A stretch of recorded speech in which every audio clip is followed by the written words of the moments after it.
Bismillah, alhamdulillah, salatu wassalamu ala rasulillah wa ala alihi wa ashabihi wa man walah, la ba'd. Qala syarih hafizahullah wa syekh Shalih bin Fauzan al-Fauzan hafizahullah ta'ala.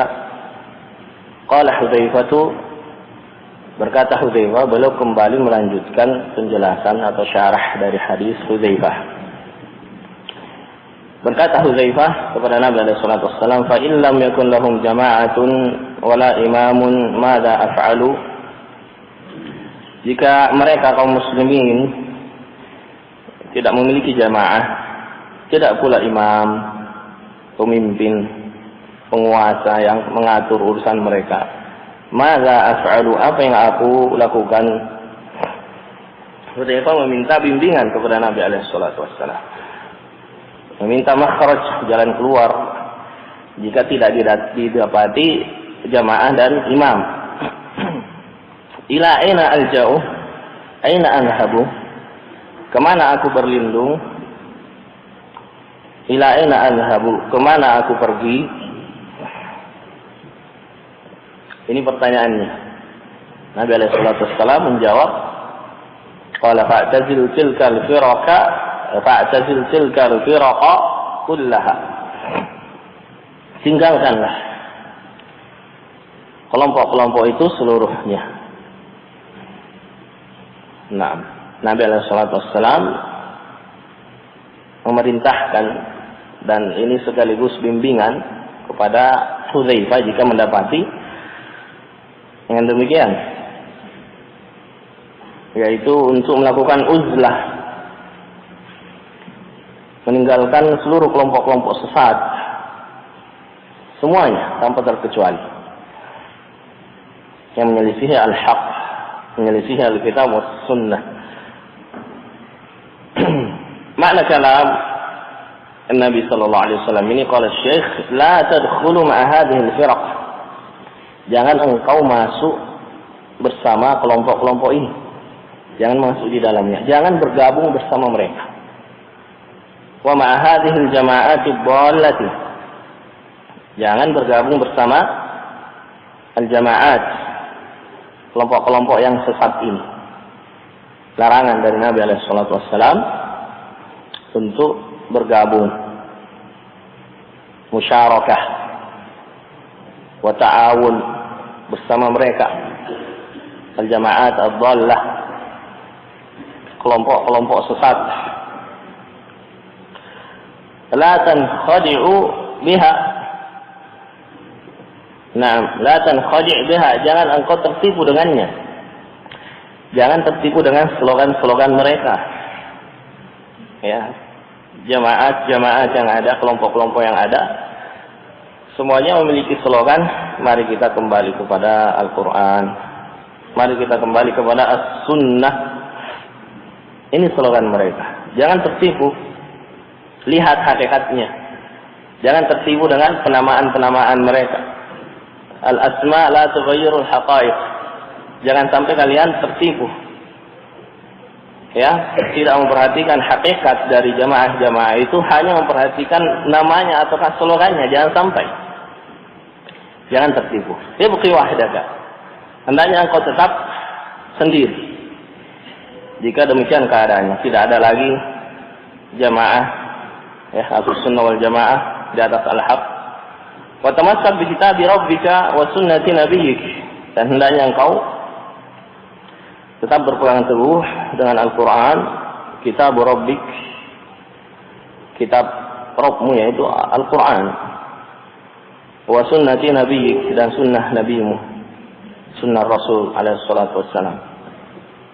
Nah, ala fahmi salafi al-ummah.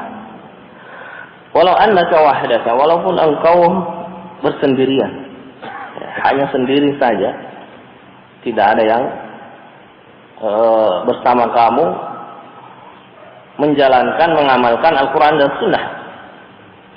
Nah, inilah yang disebut dengan zamanul ghurbah, zaman waktu di mana, ya, dirasakan al-ghurbah, keasingan. Walaupun engkau sendiri, amalkan Al-Quran dan Sunnah, amalkan isinya.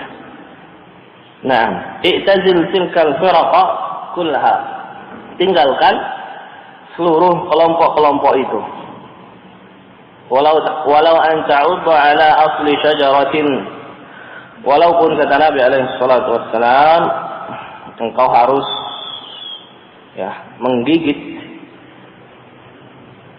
akar pohon. Nah, artinya walaupun engkau harus berdiam sendiri, berpegang teguh dengan Al-Quran dan Sunnah, engkau sendirian, hatta yudrikaka al-mautu, sampai ajal menjemputmu, sampai kematian mendatangimu. Nah, hendaknya istiqamah di atas tamassuk bil kitab wa sunnah. Dan tentu keadaan yang demikian merupakan keadaan yang sulit. Iya. Kita cenderung mudah dan ringan melakukan amalan saleh jika banyak orang yang melakukannya. Sahih? Betul tidak? Betul. Nah, ketaatan itu akan terasa ringan jika banyak yang melakukannya. Ada orang-orang di sekitar kita yang kita lihat melakukannya. Ringan terasa. Dan akan sulit jika sedikit orang yang mengamalkannya. Wa Nabi sallallahu alaihi wasallam yaqulu li Aisyah radhiyallahu taala anha, wa ajruki ala qadri nasbik, pahalamu sesuai dengan kadar kepayahan, kesulitan yang engkau lakukan ketika mengamalkan sebuah amalan, sebuah ketaatan. Ketika seseorang merasa sulit dan berat tamassuk, berpegang dengan Al-Quran dan Sunnah, mengamalkan Al-Quran dan Sunnah, karena keterasingan yang dia rasakan. Bayangkan dalam satu kampung, dalam satu negeri, hanya dia sendiri yang berpegang dengan Al-Quran dan Sunnah. Tentu rasa sulit, rasa berat akan dia rasakan, dan itu semakin memperbesar pahalanya. Nah, lain halnya dengan ketaatan yang dilakukan oleh banyak orang, ringan. Tentu pahalanya lebih ringan pula dibanding dari keadaan yang pertama, yang mengamalkannya secara sendirian. Qala hafizahullah, al-hasilu, kesimpulannya, anna hadza, bahwasanya ini fihi, padanya at-tahdziru, ada tahdzir, peringatan, min ittiba'il firaqid dhallatil munharifah, peringatan dari mengikuti kelompok-kelompok yang sesat,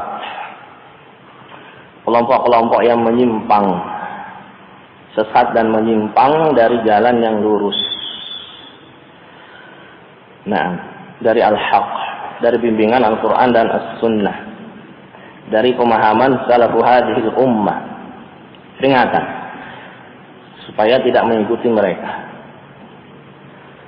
Qala fa in wajadta jama'atan lil muslimina wa imaman lahum, jika engkau mendapati jamaah, kelompok, jamaah kaum muslimin, dan juga imaman lahum, penguasa bagi mereka, fakum ma'ahu, hendaknya engkau bersama mereka, tidak boleh memisahkan diri dari jamaah. Nah, tidak boleh memisahkan diri dari jamaah kaum muslimin. Dalam artian tidak boleh khuruj, keluar dari ketaatan, tidak boleh memecah persatuan. Naam.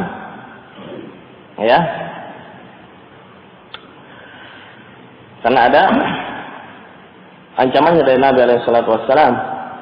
Nah, mata mitatan jahiliyah. Jika demikian keadaannya, masih ada jamaah kaum muslimin, kemudian dia memisahkan diri darinya, memberontak,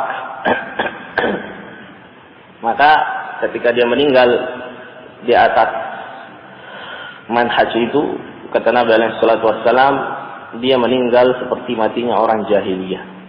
Yakni fihi mada khoslah min khisalil jahiliyah. Bukan berarti dia kafir, tapi padanya ada salah satu di antara sifat-sifat jahiliyah. Di antara sifat-sifat jahiliyah, mereka tidak berjamaah, mereka itu berpecah belah. Tidak ada persatuan di antara mereka. Oleh karena itu Islam datang dengan membawa ajaran al-ijtima', bersatu di atas agama Allah Azza wa Jalla. Karena ajaran jahiliyah sebelum Islam datang, mereka berkelompok-kelompok. Kullu hizbin bima ladaihim farihun. Ya, yang berlaku adalah barakallahu fikum, hukum rimba. Siapa yang kuat dialah yang menang. Nah, tidak ada ketaatan, tidak ada komando. Mereka tidak mau dikomando oleh satu komando, oleh satu imam. Nah, maka jika demikian keadaannya, dia mati mata-mitatan jahiliyah karena padanya ada salah satu di antara sifat-sifat jahiliyah. Fakum ma'ahum, wajib kita bersama jamaah kaum muslimin, tidak boleh memisahkan diri, ya, keluar darinya. Fa'il lam tajid, jika engkau tidak mendapati, fa'alaika, maka wajib atasmu anta ta'tazila, meninggalkan hadhil firaqa kullaha, meninggalkan kelompok-kelompok ini seluruhnya. Wa dzakara sallallahu alaihi wasallam fi ma dzakara, dan Nabi alaihi salatu wasallam menyebutkan dari apa yang beliau sebutkan, annaha takunu fitnatan umya, akan terjadi fitnah yang gelap gulita. Nah, syadidatan wal iyadu billah, muzlimah. Ya, fitnah yang sangat gelap. Kita berlindung kepada Allah darinya. Nah, orang tidak bisa melihat, tidak bisa membedakan mana yang baik, mana yang benar. Nah, seperti sebuah keadaan di mana kita berada di sebuah kegelapan, mati lampu. Kita tidak bisa membedakan fulan dengan Allah. Iya, bisa antum bedakan? Ini Muhammad, ini Ali. Kalau gelap, nggak bisa. Demikian pula ketika fitnah ini, ya, yang disifati oleh Nabi SAW dengan fitnatun umya, kita tidak bisa membedakan mana yang hak, mana yang batil, mana yang mungkar, ya, mana yang ma'ruf. Nah, nasallahu salamul afiyah. Wa du'atun ala abwaab jahannam, diperparah fitnah tersebut, ya, begitu dahsyatnya fitnah tersebut, ditambah dengan doa ala abwaab jahannam, para dai yang menyeru kepada pintu-pintu jahannam. Nah, menyeru kepada kesesatan. Ya, sudah kita terangkan makna ini. Jadi mereka zahirnya menyeru kepada al-haq, akan tetapi apa? Hakikatnya menyeru kepada kesesatan. Nah, kenapa? Karena di zaman tersebut asyubuhat, kerancuan, wasyahawat, ya, tersebar dengan begitu dahsyatnya, begitu cepat penyebaran syubhat, syahwat itu. Di zaman dulu syubhat itu tidak terlalu cepat penyebarannya, tidak terlalu luas penyebarannya seperti zaman kita. Karena di zaman dulu belum ada yang namanya sosmed, ya, sosial media atau medsos. Ya, kalau bahasa Inggrisnya sosmed, ya, sosial media, media sosial.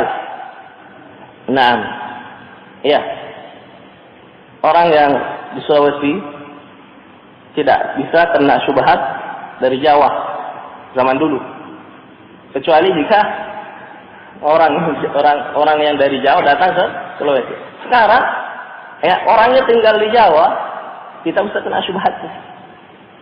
Nah, orangnya tinggal di, misalkan di Mamlakah, ya, pengikutnya Muhammad bin Hadi misalkan, ya, mereka tidak ke sini. Muhammad bin Hadinya tidak ke sini, tapi subhanallah, syubhat sampai ke Indonesia. Padahal jaraknya beribu-ribu kilo, beribu-ribu kilometer.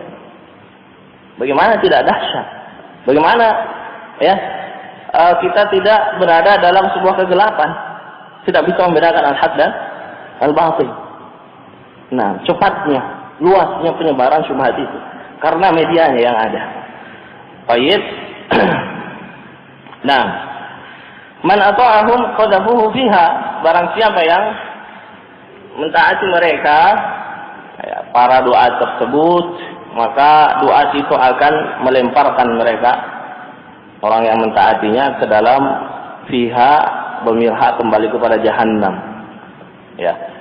Nah, akan dimasukkan ke dalam jahannam. Masyaallah, salamu alaihi. Ya. Jadi jahannam itu lafaznya mudzakkar, akan tetapi dia apa? Muannas, ma'nawi. Makanya fiha bukan fihi. Tapi apa? Fiha. La yaquluna lahum, dhamir yaquluna ayat kembali kepada doa. Para doa itu tidak mengatakan kepada mereka ta'alu ila jahannam, tidak. Nah, mari kita masuk ke dalam neraka jahannam, tidak. Ya. Ketika kita mendengar Nabi mengatakan doatun ala abwaab jahannam, para dai yang mengajak, menyeru kepada neraka jahannam, bukan berarti mereka mengatakan ayo kita masuk ke dalam neraka jahannam, tidak. Lalu apa yang mereka lakukan? Mereka katakan, ya, mereka tidak mengatakan mari masuk ke dalam jahannam, mari masuk ke dalam neraka. Yaquluna, mereka mengatakan ta'alu ilal jannah wa ilal khair. Mari kita masuk ke dalam jannah, mari kita melakukan kebaikan. Nah, artinya syubhat-syubhat mereka, kejelekan-kejelekan mereka dibungkus dengan ajakan-ajakan kepada kebaikan. Talbis bainal haqqi wal batil. Nah, karena kalau kejelekan yang diserukan, ya tentu tidak ada seorang pun yang akan menerima ajakan itu. Nah, mereka mengatakan nahnu mujahidun, kami adalah para mujahid. Ya, Syekh di sini mengisyaratkan kepada kelompok-kelompok jihad, ya, dalam tanda petik, ya, jihad tanda petik, jihad yang bukan syar'i. Semisal Al-Qaeda, ya, Al-Qaeda, kemudian Daesh, ya, ISIS. Naam, itu yang sifatnya internasional. Kalau sifatnya nasional, ya antum harus tahu juga. Di antaranya Jamaah Ansarut Tauhid. Ya. Siapa pemimpinnya? Abu Bakar Bashir, yang beberapa waktu lalu sempat diberitakan mau dibebaskan. Alhamdulillah nggak jadi. Nah, bayangkan kalau dia bebas. Nah, namanya teroris, apalagi dia ada dengkotnya, ya. Nah, ada juga, tapi dia menurut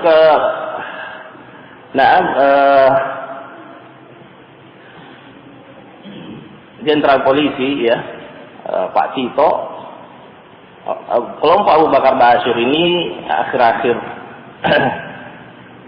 zaman ini dia tidak pasif. Nah, dia tidak terlalu aktif. Makanya kelompok mereka agak menurun penangkapan kelompok mereka.